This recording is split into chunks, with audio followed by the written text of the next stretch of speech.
자, 우리 이 페이지라고 나와 있는 접속사 whether와 if에 대해서 설명할게요. 자, 당연히 이제 이 whether나 if라는 단어가 갖고 있는 뜻에 대해서는 잘 알고 있을 겁니다. 우리가 이 두 개의 단어가 갖고 있는 뜻은 뭐뭐인지 아닌지라는 뜻으로 우리가 이제 쓰는 이런 if인데, 얘네들의 특징은 접속사라는 애예요. 접속사는 잘 아시지만 이것이 쓰이는 이 앞에도 주어와 동사가 들어가는 문장이 연결되어 있을 거고, 얘네들 뒤에도 주어와 동사가 들어가는 문장이 이렇게 연결해주는, 이 접속사가 중간에서 연결해주는 역할을 하고 있습니다. 자, 우리 본 예를 하나 들어봅시다.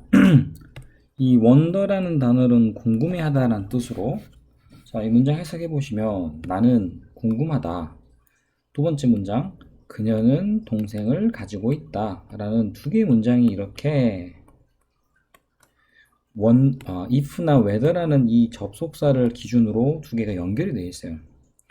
자, 물론 이때 중요한 건 이 자리에 지금 들어갈 수 있는 게 사실 여러 가지예요. 접속사 that도 가능하고, 지금 여기 있는 whether나 if를 써도 되고, 내용상은 똑같아요. 참 조심해야 될 거. 이제 that은 쓰려면 해석을 좀 주의를 해야 됩니다. 해석. 왜냐면 우리가 접속사 that은 뭐뭐라는 것을이라고 해석을 하고, 방금 했던 whether나 if는 뭐뭐인지 아닌지라고 해석을 해야 됩니다. 자, 그러면 이 자리에 wonder라는 말은 궁금하다는 거 잘 모르니까 그런 거죠. 자, 그렇다는 것은 불확실하다는 얘기이기 때문에 that을 써버리면 나는 궁금하다. 그녀가 동생을 가지고 있다라는 것을 궁금하다. 어때요? 그래서 굉장히 어색하죠. 자, 이러한 식으로 if나 whether라는 단어를 쓰려면 이 앞에 들어가는 동사가 뭔가 궁금해 한다거나 또는 불확실하다든가 이러한 내용들이 들어갈 때 사용이 된다. 자, 그래서 그 아래도 I don't know라는 모른다는 말이거나 I'm not sure라는 전부 모른다라는 궁금이나 불확실에 대한 내용이 나와 있죠. 그죠? 자, 이런 형태로 쓸 수 있는 단어들 아래 보시면 이 if나 whether와 함께 쓸 수 있는 단어들을 주로 나열한다면 wonder, 궁금해하다. know는 알다라는 뜻을 쓰는 게 아니고 항상 not과 함께 사용됐을 때, 그 다음에 이제 ask는 모르니까 묻는 거죠. 자, 그 다음에 tell이라는 단어를 쓰지는 않아요. tell이라는 단어는. 그러니까 여기 보면은 여기 지금 나와 있는 것에는 요거 나와 있네. 요걸 하라고 나와 있네요. wonder 또는 not sure 또는 아까 선생님이 말했던 don't know와 같은 요 세 개. 근데 ask도 쓸 수 있습니다. ask, 묻는다. ask라는 단어도 이러한 단어들, 이 앞쪽에 있는 것들에 오히려 헷갈리니까 빼버립시다. 뒤에는 이런 표현들과 함께 무엇이 쓰인다? 그렇죠. whether나 또는 if가 쓰인다 라는 거. 자, 그리고 이제 우리 whether나 if에 대한 내용, 자, 보시지만 이 whether나 if를 쓰게 되면 뒤쪽에 이렇게 or not이라는 단어를 같이 쓸 수도 있고 생략이 가능합니다. 자, 해석은 나는 궁금하다. 그녀가 잭을 좋아하는지 그렇지 않은지. 사실 이제 이 or not이 붙었기 때문에 뭐뭐인지 아닌지라는 이 표현이 얘 때문에 붙는데, 이 not을 주로 생략하는 경우가 많다 보니까 우리가 그냥 없는 상태에서도 뭐뭐인지 아닌지라는 의미로 사용을 합니다. 하지만 에서는 의미를 분명히 하기 위해서는 or not을 뒤에 붙여 쓰기도 한다는 거. 자, 요거 이제 우리가 기본적인 설명이고요. 사실은 이것보다 좀 더 어려운 게 바로 이 whether와 if의 차이라는 거. 요거를 좀 궁금하지만 이거를 잘 주의해 보셔야 돼요. 일단 whether는 가능한데 if는 쓸 수 없는 경우가 있어요. 바로 뭐냐면 제일 큰 게 주어 자리입니다. 보어 자리는 여러분이 잘 모를 수 있습니다. 주어 자리 쓸 때는 if를 쓰지 않아요. 자, 대신에 그렇죠, whether만을 사용을 합니다. 그 대표적인 첫 번째입니다. 뒤에 보시면 doesn't matter, matter란 말이 이때는 문제가 아니고 동사로 쓸 때는 중요하답니다. 자, 그래서 doesn't matter 하면 중요하지 않다 라고 써졌죠. 그러면 자연스럽게 이 앞에 있는 문장 전체가 여기가 바로 이 문장의 주어가 돼야 되는 거예요. 주어. 이거를 우리가 뭐 주절이라고도 하고, 주어가 영어에서 명사죠. 그래서 명사절이라고도 합니다.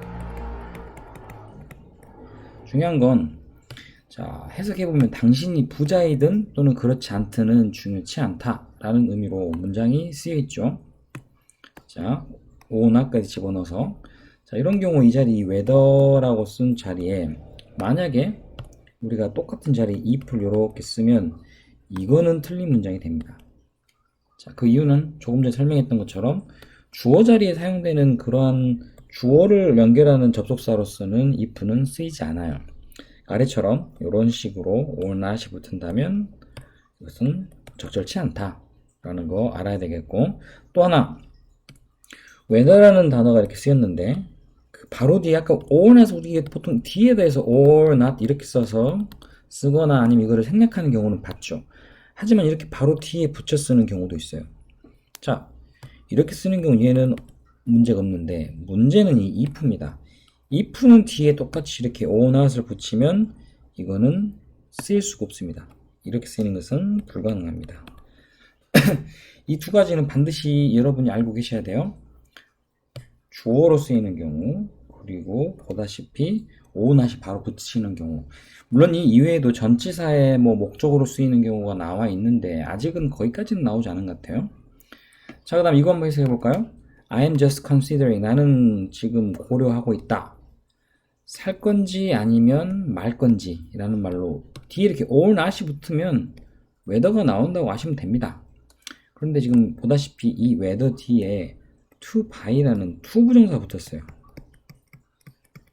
이렇게 쓰이는 경우가 있어요, 실제로. 그럴 때 이 whether 자리에 똑같이 뒤에 or not이 붙으면 상관없잖아요. 그래서 if를 써버리면 이런 경우는 잘못됐다. 쓸 수가 없다. to 부정사랑 함께 쓸 수 있는 경우는 반드시 whether만 쓴다. 이런 정도 우리가 알고 계셔야 되겠고, 여기에 대해서 자세하게 정리가 뒤쪽에 나와 있습니다. 똑같은 내용인데, 자, 여기 부분은 방금 선생님이 설명했던 부분을 그대로 지금 내용을 한 거고, 그 다음에 하나 더 조심해야 되겠습니다. 바로 뭐냐면, 이 if에 대한 내용이에요.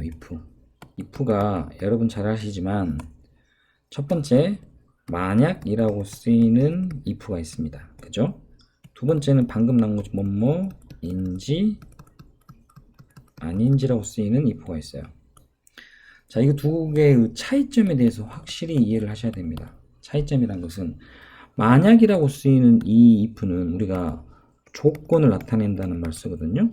그러면 이렇게 쓰이는 if가 뭐 문장이 쓰였을 때 이렇게 쓰이는 if는요, 그 뒤에 주어와 동사와 나머지를 적을 때 이 동사는 절대 미래형을 쓸 수가 없어요. 그럼 어떻게 되냐? 대신에 반드시 현재형으로 바꿔야 됩니다. 자, 이거 많이 들어봤죠? 하지만 뭐뭐인지 아닌지라는 조건이 아니고 그냥 명사절을 이으는 이 if는요, 이 뒤에 주어 뒤에 뭐 동사 자리에 뭘 써도 상관없습니다. 얘는 왜? 얘는 조건이 아니기 때문에 여기는 뭐 미래도 가능하고 뭐 현재도 가능하고 뭐 과거도 가능하고 중간중간 다 넣을 수 있어요. 여기는 이게 큰 차이입니다. 그럼 이거를 구별하려면 어떻게 해야 되겠어요? 이게 if인지 아닌지를, 그렇죠, 해석을 해봐야겠죠. 해석 아주 중요한 부분입니다. 이건 아끼는 경우가 되게 많아요. 자, 문장 가서, 자, 나는 궁금하다. 그가 올 건지 아닐 건지. 여기 지금 대표적인 바로 will come이 나왔어요. 이때의 if는 뭐뭐인지 아닌지로 해석이 됐기 때문에 미래를 써도 전혀 문제가 없습니다. 하지만 만약에 이게 조건이라면, 이게 아니고 만약이라는 의미로 쓰이는 그러한 if라면, 이제 예를 들어서, 그럼 if에는 뒤에 he 다음에 뭘 써야 돼요? 그렇죠, comes를 쓰셔야 됩니다. 반드시. 이게 만약이란 말로 쓰인다면, 이건 예를 들어드린 건 이 문장에서 이게 comes가 쓰인다는 게 아니에요. 또 착각하지 마시고. 자, 요렇게 쓰인다라는 거. 자, 그 다음 문장이 바로 또 얘죠. 우리는요, will go shopping. 미래입니다. 지금 시제가. 쇼핑하러 갈 겁니다. 그런데 여기는 뜬금없이 comes가 왔네. 왜? 방금 위에 설명했던 말이죠. 만약 그가 온다면. 자, 이거 엄청 중요합니다. 이거 두 개 구별할 수 있는 거. 그럼 뒤에도 이런 문장 많이 나오겠죠? 절대 여기는 미래를 나타내는 will come을 쓰시면 망합니다. 망한다는 거 얘기하시겠죠? 이유는 만약이라는 뜻으로 쓰이는 거. 몇 번 지금 강조합니다. 자, 이렇게 쓰여야 되겠고, 이제 뒤에 부분에서, 문장을 좀 몇 개 만들어 볼까요? 지금 사실은 이거는, 자, 보시면, Does my girlfriend likes me라는 의문문이 있죠, 의문문. 이 의문문을, 나는 궁금합니다 라는 이 문장과 연결하려고 그래요. 두 개를 연결하려고.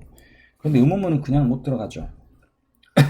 자, 이럴 때는 보다시피 의문사가 없는 의문문이에요. 아까 했던 그 if나 whether를 쓰는 것 같아요. 그래서 이 자리는 if나 또는 whether를 이렇게 쓰시면 되고, 두 문장을 연결해 줘야 하기 때문에 중요한 건 얘네가 이 뒤에 들어갈 때는 반드시 뭘로? 그렇죠. 평서문과 같은 형태. 평서문과 같은 게 아니라 평서문 형태로 바꿔야겠죠? 그럼 어떻게 바뀌겠습니까? 일단 주어가 먼저 나와야겠죠. 주어가. 그럼 주어가 누굽니까? 나의 여자친구죠.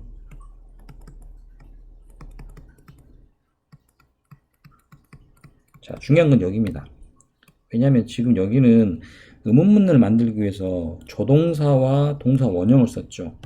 하지만 이제 여기에 동사로 들어갈 때는 평서문처럼 써야하기 때문에 이 자리에는 그렇죠.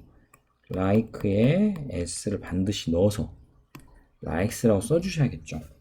그 다음에 나머지 me 어쩌고 저쩌고 이렇게 쓰시면 문장이 이거 끝이네요. 이렇게 쓰시면 답이 돼요. 예를 들었습니다. 1번을.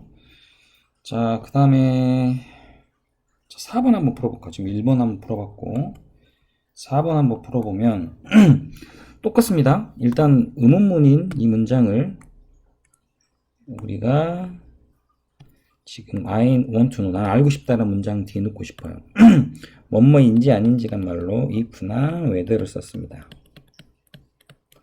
자, 근데 여기는 다시 아까 말한 것처럼 평서문을 써야하기 때문에 주어, 동사, 그리고 나머지.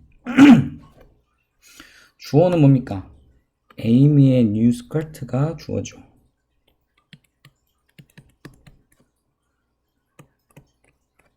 뉴 스커트. 자, 이거 동사가 조금 뒤로 밀려야겠네요. 자, 이렇게 된 다음에 주어 여기까지고, 동사는 여기서 어떻게 바뀐다?